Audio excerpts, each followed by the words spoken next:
जिंदगी में किसी के मन में उतरना और किसी के मन से उतरना आपके व्यवहार पर निर्भर करता है। तो चलिए, मेरा नाम आयुष्मान आई, motivational speaker and business coach. मैं आप लोग बीच लेकर उपस्थित हूँ छोटी स्टोरी। उम्मीद करते स्टोरी बहुत ही प्यारा लगेगा। तो दोस्तों, स्टोरी है एक गांव की। तो दोस्तों, एक बार की बात है, एक गांव में एक ऐसे गुरु थे जो बहुत काफ़ी ज्ञान की प्राप्ति किए हुए थे, जो बहुत ही काफ़ी ज्ञानी थे। तो दोस्तों, इसी बीच हुआ क्या, एक गाँव के लोगों ने उस गुरु जी को प्रवचन देने के लिए अपने गांव में आमंत्रित किए।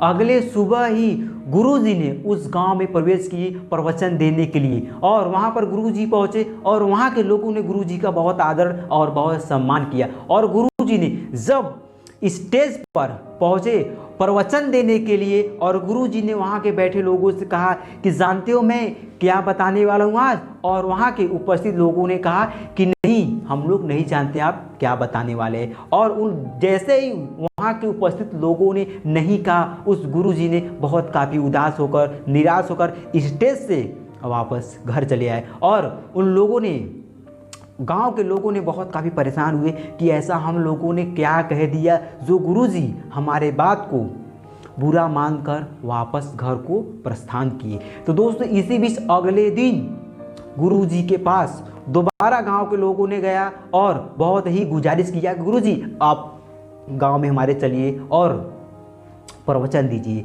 और अगले दिन गुरुजी को मनाया, और अगले दिन फिर गुरुजी ने उस गांव में प्रवेश किया प्रवचन देने के लिए। और जैसे ही गुरुजी ने स्टेज पर विराजमान हुए, और वहाँ पर गुरुजी ने कहा कि जानते हो आज मैं क्या बताने वाला हूँ। वहाँ के लोगों ने कहा हाँ कहा, और वहाँ पर हाँ कहा। फिर गुरुजी ने कहा कि जब आप लोग सब कुछ जानते हो कि मैं क्या बताने वाला हूँ, तो मेरा मतलब ही क्या रह गया, मेरा आने का क्या उद्देश्य है। इतना कहने के बाद गुरुजी ने फिर उस गांव से वापस अपने घर के लिए प्रस्थान कर दिए। और इसी बीच वहां के उपस्थित लोगों ने कहा कि अब क्या किया जाए, अब कैसे गुरुजी से प्रवचन के लिए कहा जाए कि वो आकर इस गांव में प्रवचन दे। और अगले दिन उस गांव के लोगों ने संगठन बनाए कि जब अगले ही दिन गुरुजी वापस आएंगे तो आधे लोग हाँ में जवाब देंगे, आधे लोग ना में जवाब देंगे। इसी बीच अगले दिन फिर गुरुजी को घर गए लोगों ने, और गुरुजी को बुलाया गया कि गुरुजी चलिए हमारे गांव में आप प्रवचन दीजिए।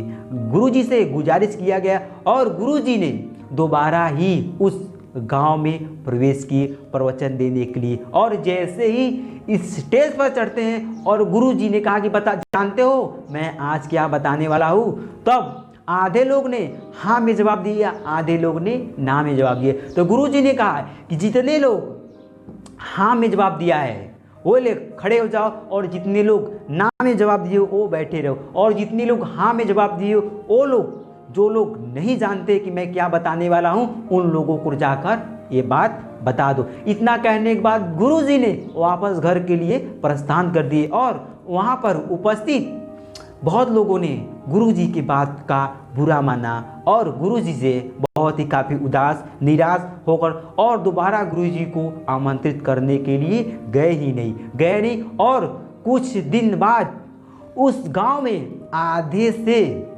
ज़्यादा लोग प्रवचन देने योग्य हो गए। और फिर गुरुजी ने उस गांव में प्रवेश किया और कहा कि अगर मैं उस दिन यहाँ पर आकर प्रवचन दे देता तो मेरा कोई उद्देश्य नहीं रहता कि इस गांव में से कोई भी इंसान समझदार निकलता या प्रवचन देने के योग्य होता, इसीलिए मैंने प्रवचन नहीं दिया। अगर मैं प्रवचन दे देता तो यहाँ पर जितने भी लोग प्रवचन दे रहे हैं वो लोग प्रवचन नहीं देते। तो मेरा कहने का मतलब, जिंदगी में किसी से उम्मीद और आस रखने से इंसान की मनोबल कम होती है, जिससे इंसान असफल हो जाता है। तो चलिए, छोटी स्टोरी आपको कैसी लगी कमेंट कर जरूर बताइएगा।